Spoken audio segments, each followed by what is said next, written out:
Hindi film जगत में हर साल यूं तो हजारों फिल्में बनती हैं और बॉक्स ऑफिस पर हर सप्ताह कई फिल्में रिलीज भी होती हैं जो अलग अलग जॉनर की रहती हैं। 90 के दशक में ऐसा ही एक फिल्म मेकर साउथ से हिंदी फिल्म इंडस्ट्री में दाखिल हुआ और अपनी क्रिएटिविटी से सबको चौंका दिया। दरअसल फिल्म निर्माता और निर्देशक राम गोपाल वर्मा हमेशा अपने अलग स्टाइल की फिल्म मेकिंग के लिए जाने जाते हैं। माफिया हो, अंडरवर्ल्ड के ऊपर फिल्म बनाना हो, गैंगवार समेत अनेक विषयों पर राम गोपाल वर्मा की पकड़ किसी से छुपी नहीं है। इसके साथ ही राम गोपाल वर्मा ने एक ऐसे जॉनर की फिल्म में अपना हाथ आजमाया जिसको लेकर फिल्मकारों में बेहद अलग तरह का नजरिया उससे पहले हुआ करता था। राम गोपाल वर्मा ने सबको चौंका दिया। राम गोपाल वर्मा ने हॉरर फिल्म में भी अपना हाथ आजमाया। हालांकि हिंदी सिनेमा में हॉरर शैली की फिल्में मूक फिल्मों के जमाने से यानी कि साइलेंट एरा के दौर से बनती चली आईं, लेकिन उस दौर में हॉरर के नाम पर चेहरों पर अजीबोगरीब मास्क लगाकर लोगों को डराने के लिए फिल्में बनती थीं। फिर 70 के दशक में रामसे ब्रदर्स की हॉरर फिल्मों का दौर आया जिसे एक विशेष दर्शक वर्ग पसंद करता था। उनकी फिल्मों को बी ग्रेड फिल्मों का दर्जा प्राप्त होता था। ये फिल्में अपनी लागत आसानी से वसूल लेती थीं। इसका एक प्रमुख कारण शायद ये भी था कि रामसे ब्रदर्स हॉरर के साथ में कामुकता यानी बोल्डनेस का तड़का लगाकर दर्शकों को फिल्म से जोड़ने का प्रयास करते थे और जिसमें वो काफी हद तक सफल भी रहते थे। वैसे बी ग्रेड की ये हॉरर फिल्में छोटे शहरों में रिलीज होकर अच्छा मुनाफा भी कमाती थी और ये दूसरा कि राम से ब्रदर्स कम बजट में छोटे मोटे कलाकारों को लेकर जल्दी से जल्दी फिल्म बनाकर रिलीज भी कर दिया करते थे, इसलिए भी उनकी कमाई भी जल्दी निकल जाया करती थी। उन्हें इस बात से कोई फर्क नहीं पड़ता था कि उनकी फिल्में पारिवारिक दर्शकों के लिए हैं या नहीं। वैसे ऐसा नहीं है कि सिर्फ राम से ब्रदर्स ही ऐसी फिल्में बनाया करते थे, बल्कि उस वक्त बहुत सारे फिल्मकार ऐसे थे जो इस सेट फॉर्मूले के अंदर हॉरर फिल्में बनाकर अच्छी खासी कमाई करते थे। रात ने बदला हॉरर फिल्मों का रुख। परंतु राम गोपाल वर्मा की फिल्म रात ने हॉरर सेगमेंट को नए तरीके से डिफाइन करने का काम किया, जिसे राम गोपाल वर्मा ने लिखा और डायरेक्ट भी किया। ये फिल्म हिंदी, तेलुगु और इसके अलावा भी कई भाषाओं में बनी, शूट हुई। इस फिल्म में रेवती ने मुख्य भूमिका निभाई थी। 1992 में आई राम गोपाल वर्मा की रात ने हिंदी हॉरर फिल्मों का रुख बदल दिया और इस फिल्म को फैमिली क्लास के अलावा हर वर्ग के दर्शकों को जोड़ दिया। फिल्म रात में ना कोई सुनसान भयानक हवेली थी और ना ही तहखानों में सालों से बंद डरावने चेहरों वाले कोई शैतान मोमबत्ती पकड़कर सफेद कपड़ों में भटकती आत्मा भी नहीं थी। रामसे ब्रदर्स की फिल्मों की तरह इस फिल्म में कामुकता या नग्नता का इस्तेमाल भी नहीं किया गया था, जो अब तक हिंदी हॉरर फिल्मों में एक अनिवार्य चीज हुआ करती थी। रात में रेवती का दमदार अभिनय। राम गोपाल वर्मा की फिल्म में एक सादा सा घर और उस घर में सामान्य से परिवार के लोग 4 लोग रहते हैं जो इस घर में नए नए रहने आए हैं।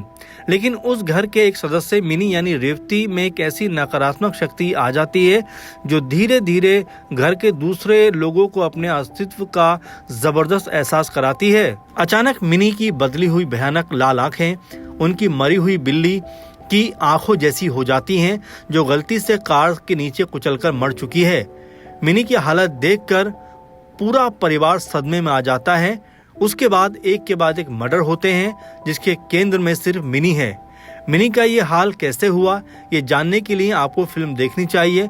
फिल्म अंत में संदेश भी देती है कि अंधकार पूरी तरह से कभी मिटता नहीं, केवल कुछ हद तक कम हो जाता है। राम गोपाल वर्मा ने इस फिल्म के जरिए ये बता दिया कि किसी को डराने के लिए रात के अंधेरे का होना बिल्कुल भी जरूरी नहीं है। फिल्म में घर के अंदर सुबह दोपहर को भी लोग भयभीत दिखते हैं। मेरे दृष्टिकोण से उनका ये एक बेहद सफल प्रयोग था जिसने हॉरर फिल्मों को एक नई दिशा दी, जबकि इससे पहले वाली तमाम हॉरर फिल्मों के अधिकतर दृश्य अंधेरे में ही शूट होते थे। राम गोपाल वर्मा ने भीड़ भाड़ वाले दृश्यों में भी दर्शकों को डराने का बखूबी से काम किया। इस फिल्म का पिकनिक वाला सीन आज भी रोंगटे खड़े करने के लिए काफी है। साउंड मिक्सिंग का शानदार इस्तेमाल। एक दृश्य वह है जब रेवती थिएटर में बैठकर फिल्म का आनंद ले रही होती हैं और दूसरा दृश्य वो है जहां वो अपने मित्रों के साथ शादी में जाती हैं। यहाँ बड़ी क्रूरता से गर्दन मोड़कर मर्डर कर दिया जाता है। यहाँ इन दोनों ही दृश्यों में साउंड मिक्सिंग का बड़ा जबरदस्त काम किया गया है। थिएटर में लोगों की हंसी और ठहाकों के बीच में बैकग्राउंड स्कोर को पूर्णतः ड्रॉप करके सीन का माहौल बदलने का प्रयास किया गया।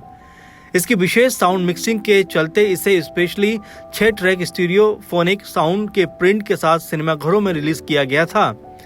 ये फिल्म बहुत अलग बनाई गई।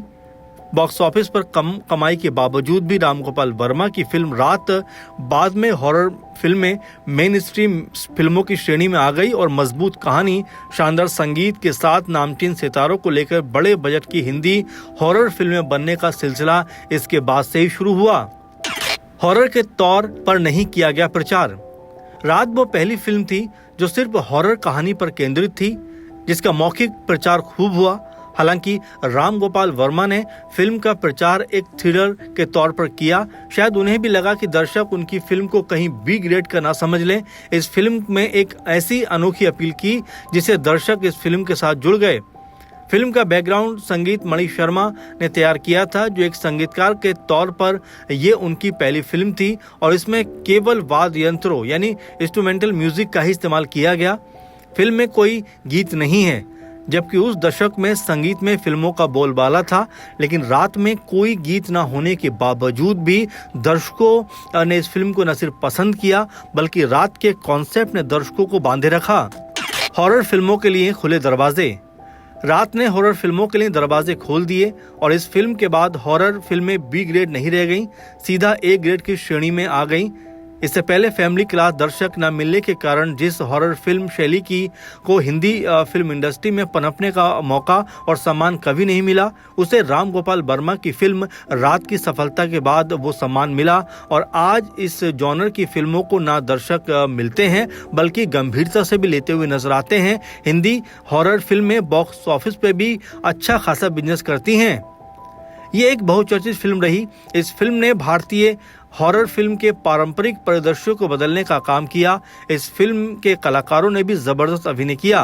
फिल्म में रेवती के अलावा ओमपुरी, अनंत नाग, आकाश खुराना, मास्टर अतीत, रोहिणी और तेज स्प्रू के अलावा साउथ के कलाकारों ने भी काम किया था। आज सालों बाद भी ये फिल्म वही डर और भय पैदा करती है जो इसने बरसों पहले किया था। ये फिल्म दिलो दिमाग पर नहीं, नसों के भीतर भय का संचार करती है। रिलीज होने पर रात को समीक्षकों से बहुत ही पॉजिटिव रिस्पांस मिला था। राम गोपाल वर्मा कमाल के डायरेक्टर। वैसे अगर राम गोपाल वर्मा के डायरेक्शन की बात करें तो हिंदी सिनेमा को उन्होंने एक से बढ़कर एक फिल्में दी हैं। इन फिल्मों की बात करें तो इनमें शिवा, रंगीला, सत्या, कंपनी, सरकार राज, दौड़, भूत, डरना मना है, कौन, एक हसीना थी और निशब्द जैसी तमाम बेहतरीन फिल्में राम गोपाल वर्मा ने ही बनाई हैं। राम गोपाल वर्मा ऐसे निर्देशक हैं जिन्होंने हमेशा लीक से हटकर काम किया है। हॉरर जैसे विषय पर फुहड़ता से परे उन्होंने अपनी ऐसी कल्पना को पर्दे पर उतारा जिसने हर किसी फिल्मकार को ये सोचने पर मजबूर कर दिया कि दर्शकों को किस तरह से बेहतर सिनेमा का अनुभव कराया जा सकता है। वाकई भारतीय सिनेमा में रात फिल्म को इसलिए भी याद किया जाता है क्योंकि इस फिल्म ने हॉरर जॉनर की परिभाषा को ही बदल कर रख दिया। इस फिल्म के बाद हॉरर फिल्मों को फैमिली के लिहाज से बनाया जाने लगा ताकि फिल्म का मजा हर वर्ग के दर्शक लेते हुए नजर आ सके। कहना गलत नहीं होगा कि रात उन फिल्मों में शामिल है जिसने बॉलीवुड के फिल्मों को बनाने का चलन, दशा और दिशा सब कुछ बदलने का काम किया।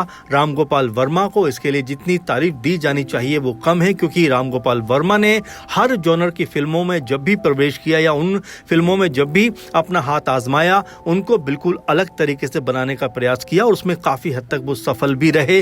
रात उन्हीं फिल्मों में से एक है जो हॉरर जॉनर की फिल्मों की एक अलग तरह की परंपरा की शुरुआत मानी जाती है।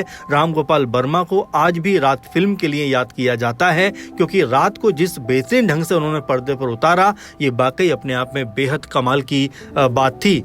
फिलहाल आपको रात फिल्म कैसी लगी? अगर आपने देखी है और अगर आपने नहीं देखी है तो रात का अनुभव एक बार जरूर करिए, क्योंकि रात ने एक अलग तरह के सिनेमा को भारतीय इतिहास में, भारतीय सिनेमा के इतिहास में कहें तो जन्म दिया था। तो ऐसे में इस फिल्म को लेकर और साथ में रात का जो कॉन्सेप्ट था उसको लेकर आपका क्या सोचना है, क्या आपकी समझ है, हमें कमेंट करके जरूर बताइए। और जैसा कि हम लगातार एक अलग तरह की चीज़ों के ऊपर काम कर रहे हैं, जो भूली बिसरी चीज़ें हैं जिनके ऊपर वो लोग आज की डेट में उतनी बात नहीं करते, हम उन चीज़ों को आपके सामने रखने का प्रयास करते हैं। तो आप भी अपने कमेंट के जरिए हमें बताइए कि आपको ये कॉन्सेप्ट कितने पसंद आ रहे हैं और आप किस तरह की चीज़ें, जो भूली बिसरी चीज़ें हैं, उनको देखना सुनना पसंद करते हैं। कमेंट करके ज़रूर बताइए। फिलहाल के इस कार्यक्रम में इतना ही। आप लगातार हमसे जुड़े रहें।